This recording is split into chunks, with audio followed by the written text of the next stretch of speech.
Hello and welcome to Instant Impact Events with your hosts, CJ and Cheryl Williams. In each episode, we cover event-related subjects from how to put on events, event planning, audiovisual, and event production. At events and in life, it only takes an instant to make an impact. So let's jump right into today's topic. Hi, welcome to Instant Impact Events. I'm CJ. And I'm Cheryl. Welcome, guys. How you doing today? We're happy to have you here. We've got a lot going on. We've been out of town, doing events. We've been doing these recordings for you guys, and we've been getting a lot of feedback and questions, and so we love the interaction, the engagement. Yes. And that's what we said, like from the beginning, why we started this is because we want to engage more with the event community, with this industry. There's makes it fun. And there's a need. It kind of sometimes feels like, we're always an island unto ourselves, like, oh, we're doing this or we're doing that. But really being able to find like-minded people and other people that are kind of doing the same thing. Yeah, in the same direction, moving the same way, having the same questions. What kind of event, a small one or a big one, or any type. We always talk about an event is an event is an event, and it's an experience. So what experience are you creating while you're putting on? Yeah, from your kid's birthday party all the way to a 10,000 person conference or event or expo or concert or whatever you're putting on. And of course, each area and aspect has its own little niche and its own, set of things that are going to apply more towards that. And yet, as an overall, it's a lot of the same concepts and a lot of the same things. Create that wonderful experience. Yep. And so, because we've been getting, a lot of questions, a lot of people are like, oh, well, do you have more that you can give us or more, available? And so we are working on a few things behind the scenes right now. We don't want to say too much about it yet because it's still a work in progress. But we are working on putting together some things that will be able to help expand upon what we're talking about and more detail, drill down more, and also working on how we can all work together more on a weekly basis. We're sitting here, we have normally a topic that we're discussing, and we kind of just talk to you, right? And then it's like, okay, if you have questions, let us know. So we're working on a way that we can make it even more interactive, while we keep the show and things like that as a component, but also working on some things that we can do where we can, on a smaller group types of settings, have a communication on a weekly basis, but also have a way of being able to address questions right away and kind of flow through that as well. So those are some things that we have in the works that should be coming. We should have more information available in the next few weeks on that.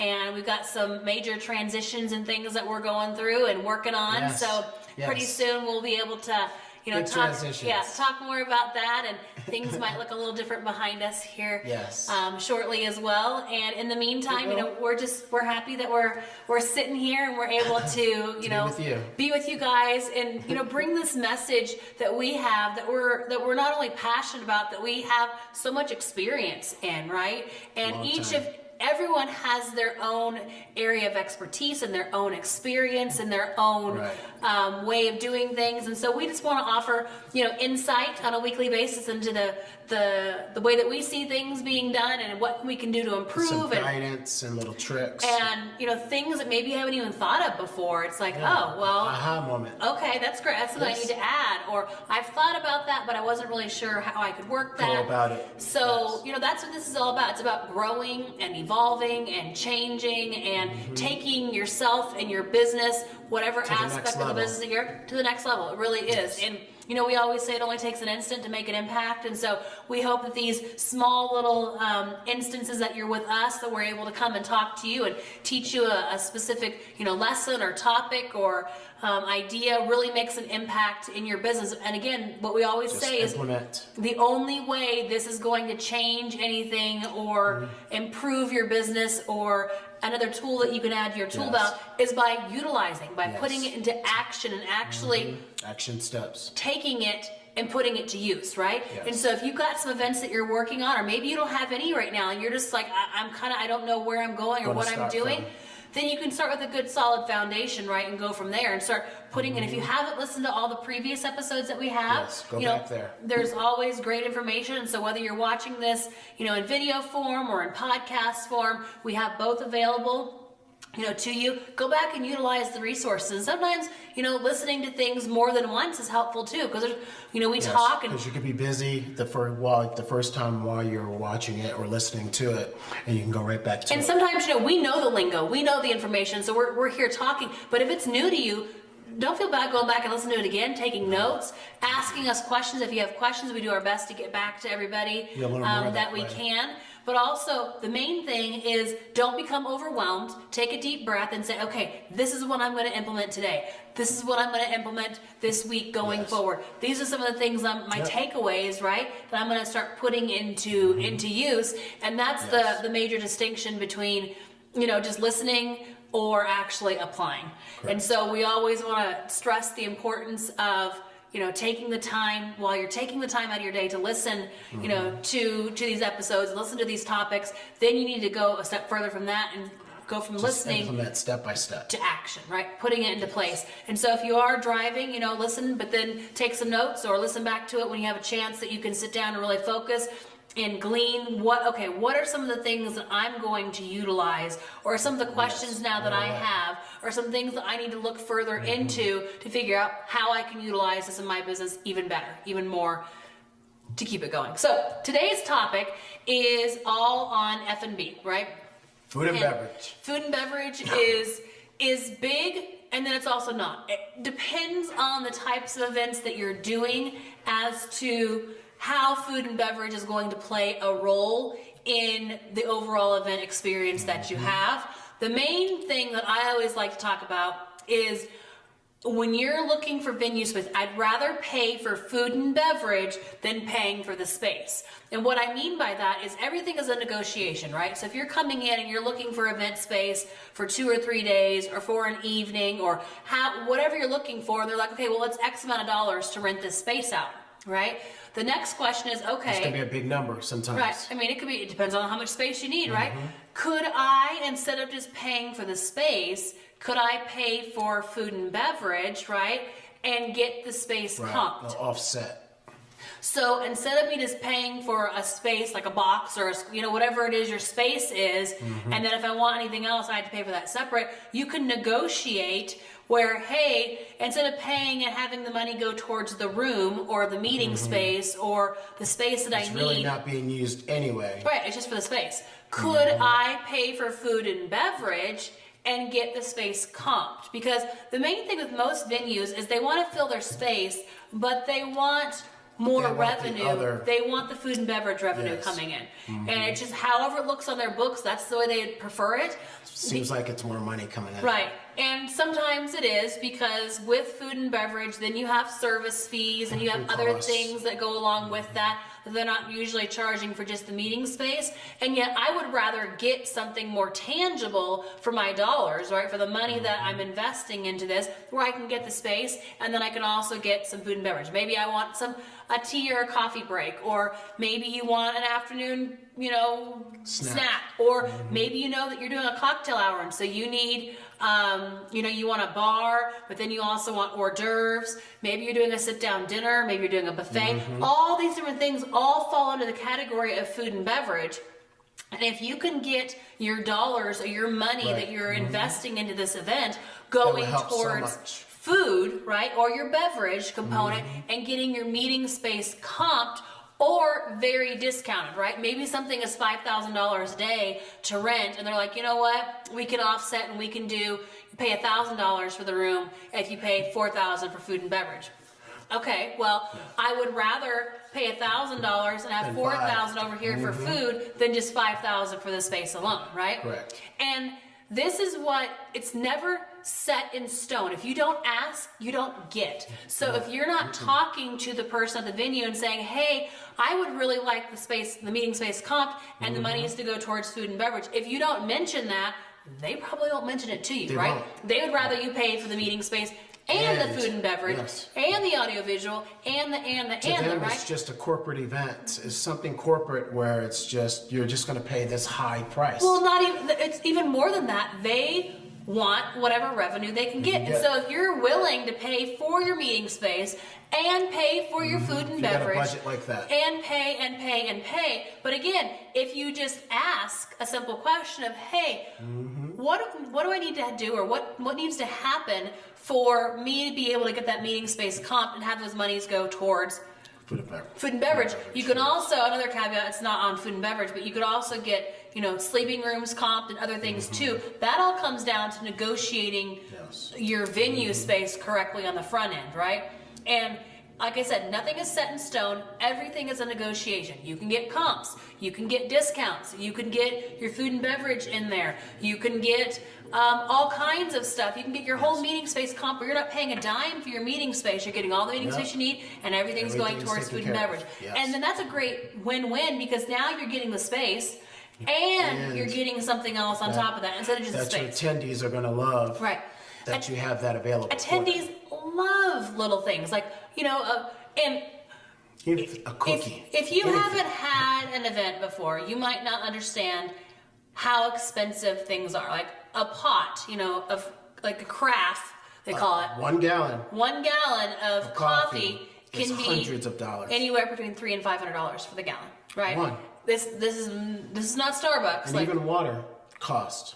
Well, it depends. Normally, water is thrown in. Well, for the tea. To the thing, but tea is different. Tea is not water. Right. So the same thing for tea. So all these different, because hot water for tea, but for them to supply the tea bags, right? And most venues do not allow you to bring in your own food and beverage. So yes, you could go to Starbucks and get their gallons of coffee. Yes, you could be thinking that first. That ain't gonna happen, right? Hotels don't like because they want. We even have challenges sometimes bringing in cases of water just to have for the speaker to be able to drink, or the staff to be able to have just a quick. We have to hide it under the water, table, right? And so bringing in your own food most of the time. Now there are a few venues who are like, "Hey, we're just the venue. You need to bring in your own food." If that's what you're dealing with, then that's totally different. But most venues are not that way because they know they can make their money on food and beverage, even water, right? Even the speaker wants water on the stage, he wants ice and stuff, that costs. That costs just to fill up his ice. We had a speaker who wanted, a certain type of mixed drink, right? And it's not something that they could, Palmer's. that the hotel could supply, right? It wasn't, so we had to bring that in, and we had to make sure on the front end and the contract, they knew that we were bringing that in. Like, hey, we're bringing in this tea and this lemonade. They're not going to come at us being pissed at us. No, we're bringing this tea and this lemonade because you don't have tea and lemonade to supply that we need at all these different times. Right. So sometimes you can negotiate and work those things in. If you know ahead of time, you can get those details in there. But most of the time, everything is a negotiation. Nothing is set in stone. So when you don't ask, you don't get. So you just start asking these things. What needs to happen for me to really get this room comped? And they'll be like, well, or hey, how much food and beverage do I need to do to get my meeting space comp for the days I need it? And that's a tier. It's a tier. It's going to be with your tea, your coffee, your and it's very easy. You think, well, I'm not having that big of an event, 50 people. It's very easy for 50 people to be thousands of dollars for food and beverage, right? Because tea and coffee alone is thousands of dollars, right? And you've got to make sure. Right, because that's every day. It's not going to be that 1 gallon per day. It's going to be a couple gallons. And 1 gallon does not feed that many people's, coffee cups. So when it's not much. So you're going to need multiple gallons depending. And the venue will tell you, well, most people, if you have X amount, you're going to need about this amount. That's they'll tell you how much on average you need on that. And it also depends if your group is, we had some events that we were doing in like Miami, and they had cafecito. So they had a certain time, it was like 3 something in the afternoon, where it was coffee time, and everyone drank coffee. Now you have other events like, I don't want coffee, I don't drink coffee, but every single day at this particular time, it was coffee with cream in it at this particular time, and everybody drank it, right? That was that time. So then you needed to make sure that you had enough coffee for that. That's right. It wasn't tea that they were drinking, it wasn't sodas, it wasn't any of that other thing.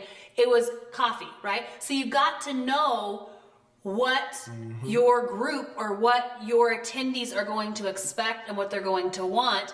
And drinks are just one thing, right? Then maybe they're like, oh, an afternoon pick-me-up snack. So then you're going to, Are you Right, going so more right after lunch. healthy? Are you doing like, granola bars and protein bars and fruit? Yes, and that will be after lunch. Yogurt and that kind of stuff? Or are you doing more, chips and Chips that and- kind of thing? yes. Again, knowing your audience and what they want and what they Yes. expect adds to the overall experience. But anytime that you can negotiate these things in, that your money is going further because now you're getting space and you're getting food and Yes. beverage for the same amount that you'd be getting to space Yes. because you asked and you negotiated that in. You could have drink breaks, right? Where it's coffee or tea or soda or juice or whatever. You could have breakfast. You could have lot of different more of like types. a grab and go type of breakfast. Maybe it's some granola or maybe it's Or yogurt. one of those sandwiches. Or like a breakfast sandwich that's sitting there ready to go. You could have ones that are more, and those are normally a little grab and go, a little cheaper, depends how much time you have. Then you could do like a whole buffet where they've got eggs and bacon and sausage and French toast and you want pancakes. that, you don't want that during the event. No, You it's want gotta be it before. Way in the morning. And then there has to be ample enough space for seating too, because you don't want them eating that in your main Inside. space. So if it's a grab and go, it's like, hey, come in the morning, you can grab your coffee and your granola and your this or that, Right. and you kind of stand and eat it while you're meeting and mingling, versus like a buffet breakfast where you need a whole nother room with a whole nother sit down space because people are going to need a plate and they're going to need to sit. And that's in negotiations also by having that extra room, because you don't want them in the room with the food. No. You want them right next door to be able to have tables So taken away. you have to know when you're talking to your venue what type of food and beverage you're wanting, because that's a whole other room, right? Like if you're doing a cocktail hour, where are you doing that? Are you doing that in your meeting space? Are you doing that outside of the patio? Yeah. Are you doing that in another room? That no, all you has want a to ballroom close by be right. that you can have set up already. The foods or snacks set up already. Everything done. Unless it's a beautiful like summer fall evening and they have a patio or a balcony, Yes. and you can have it set up outside with like lights and the whole ambiance, then you can do it outside. So Here's it the all event site coming out. it all Here's depends. that- it all depends on the time of year and the space that you're at. Some places Correct. don't have an outside option. Some No. do, right? Some will be like, hey, we know that you're going to have this, cocktail hour, so you can have it over here. And because you're having cocktail, you're not paying for the space because you already have your meeting space. This is like Yes. additional and two, Yes. because you're going to pay for the food and beverage. We'll give you that space for those few hours that you need. Yes. So it all is a negotiation, but you have to know from the beginning, what are you wanting to negotiate? Are you wanting a cocktail hour? Are you wanting a sit down dinner? Are you Right. wanting a lunch? And if- Are you wanting a pack and grab and go? So it's a working lunch. They go out and, And if grab not, a box. you don't have to worry about all that. Right. Are you wanting just something small and little? Are you not wanting anything at all? Like that's all up to you. And Yes. if you're going to already pay for the meeting space, get something for it. Whether it's tea one day, Rooms. or whether it's rooms, A or suite. whether it's maybe you're just doing one afternoon. It's like the final day. You want to send them off with a snack, so they have an afternoon snack. Maybe you want one meal that you have on one particular day, but you're not doing all meals. Maybe you're doing like VIP meals. Maybe you have a smaller group of people who are VIP. They've paid a little extra. And then they they get have a a private special room, they have a little ticket. Yep. So those are all things to think about when you're thinking about your food and beverage. And there's no right or wrong. There's It's just different. it's just, you've got to know the experience that you're wanting to create ahead of time. what you're wanting to do, because then you can negotiate all that on the Right. front end and be paying for the food and beverage instead of Right. paying for just the space, How about right? lunchtime? Lunch is a great opportunity because people, normally if you're going to have a full day event, everyone needs lunch. So they're either going to have to go off site and find it somewhere, they're going to have to find a restaurant there, or Take a walk. you can have a lunch grab and go options. Another thing you can do is if you're not wanting to provide a meal that you're paying for, right? Right. But the venue knows that they don't have a lot of options around for food, they can say, hey, we'll go ahead and put together something, A short menu a from small, the restaurant. or something very small over here, or a grab and go, and because Yes. they know you're going to have 500 people there. So Right, that's money for them. a lot of people, so you're not paying for that, but that's something they're going to offer because Right. they know they don't have a lot of restaurants in the area They on can site, have that upstairs. and so on they and have so a forth. cash register. Yeah. And grab and go. So it'd be like a cash lunch where grab you're and paying go. cash. They can still slide their cards and stuff too, but Grab and go. but you wouldn't be footing the bill for that, right? No. That's more the venue saying, hey, we know we're in an area right now where there's not a lot of lunch options to be able to come and go. We still want you guys to come that's here. very good for So the we'll hotel provide this venue. because they know they're going to make extra revenue there.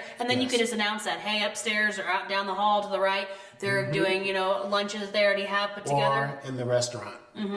That too. Yes. So, and if you are using the restaurant, because we used to sometimes have, we would have specific food and beverage, needs that we would have, but then we would still take a smaller group of people to the restaurant to just sit around and eat too. And if that's Yes. a plan that you're going to do, then you need to let the restaurants know. And how Maybe much you're going to time. have 10 or 15 people per table going to be sitting there. And there's a few different, breakout sessions that you're doing or different things there. That's something you'll work out with the venue Right. as soon as possible. So then you just go to them as soon as you're like on setup day and say, hey, tomorrow on the next day we're going to be here. We'd like to what can you have do this for table us? and this table. Well, yes. Do Yeah. you have a private room? Yep, that too.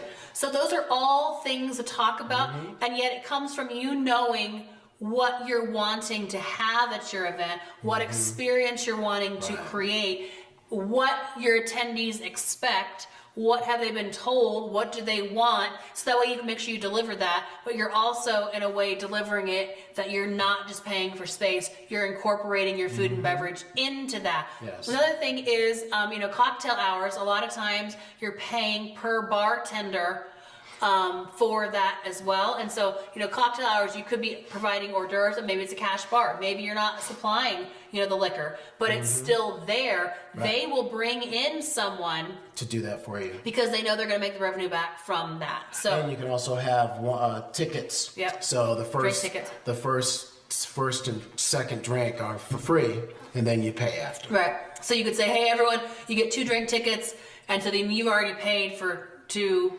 drinks, right? Yep. For everyone and who's there'll be a there. little more discounted for you probably. Yeah, because they already know, regardless if someone drinks it or not, they've already been paid, right? Yes. Because you're already buying the drink tickets. So Yes. they know X amount of, but anything over that, like, hey, if you wanted a 3rd drink, you would need to go, and it would be a cash bar for you cash at that bar, point. right. Or what some people do is they go around and be like, hey, are you not using your drink tickets? And then they get the other person's drink tickets so they can have drink tickets. So, Yes. 'Cause they know that person doesn't drink. and it's already been paid for. So the drink ticket is already paid. So there's all kinds of different ways, right? And so the main thing when you're putting together your event is you need to say, what are the opportunities? Where are the places that we're wanting to have meals Yes. or drinks? And make a better or experience. and have that laid out. Then when you go and look for your venues, when you're negotiating, hey, we're gonna have a VIP lunch, we're gonna have a cocktail hour for all They're gonna wanna attendees, hear that. we're gonna They're have gonna this love it. and that. And they're like, okay, so then what can you do to work on the room for me? How can we comp the room? What do we need? It'll be so much easier because they already know that you're willing to And take care another of thing food. you can do is you can first just say, hey, this is the space that we need, and see what they come back with. And then the ones who are willing to work with you, you already know what the price of the room is going to be. So then you can say, hey, we're needing this, this, and this for our food and beverage. Right. How can we get the room comped and put those dollars towards your And food then and you know the beverage? real price of the room Yeah. instead of attempting Well, the to room is incorporate actually the room X. plus this plus Yeah. that. So see what their price is that they give you on the front end for the room. And because they'll ask you need food and beverage, say, well, I'm not sure yet. Can you just quote me on the room, right? And then when they quote you on the room, say, awesome, okay, great. So it's X amount of dollars for the room per day for this. Yes. What needs to happen for us to be able to get the room comped and the money is to go towards F&B? Correct. Right? Yep. And again, the lingo, F&B, if you're in events, it's food and beverage. It's just how it's talked about. No one says food and beverage. It's all F&B. You have your BEOs. You have like all these different terms, BEOs, banquet event order. These are all things that people aren't saying the real word, right? We're not saying food and beverage. We're saying it for you today, but never do I go around. It's F&B, F&B, Yes. F&B. And then you're going to get your BEO, and your BEO is your banquet event order. And that's what everything's going to be laid out. What time, what setup, what all that is going to be on there. It's the same information for the room daily. Yeah. To So- make sure you had everything you needed just for the room. If you want a bucket of ice, it needs to say it on there. If you wanted, drinks, More. if you wanted water, if you want a room refresh, right? That's all going to be Yes. on the BEO. Like, hey, we're How many breaking. breaks are you we're gonna breaking have? at 9:45. I need a room refresh. Means they're going to Yes. come in. They're going to kind of straighten up. And be they're gonna put more available to water refresh. because you don't want them coming in when you're in the middle of your event coming in Changing and out the changing out the water, water, or changing taking the all the trash, trash or out. No. taking, sometimes they have, like what are those called? The stands that you can put your cups and things like that on. They're clingy, clang, clang. No, you want to have times. Yep. That's why sticking to your timeline is important too, because you That tell the schedule. venue these things, right? So then they have people waiting outside because you tell them, don't come in until these doors open. So then they're waiting to come in to refresh the room. You should have a room refresh for your morning break, after lunch, afternoon break as well. So there should be at least 3 times a day that they're coming in to refresh the room. Now, if you need anything between then and then, you can always, request that. Yes. And yet they have on their schedule then this time, they're going to have their people ready to come in And that's refresh. the time that they'll bring in more coffee or bring in the snacks At those breaks, if that's something you have. So if you're now, if you say, hey, we're going to break at 9:45, and out in the hall, right in the corridor, we want to have our snacks out there, or we want to have our morning coffee out there. Yes. They'll have all that set up out there, all ready to go. So when And you break, sometimes they'll sneak in, if you want the coffee's going to be inside, they'll just wheel it in.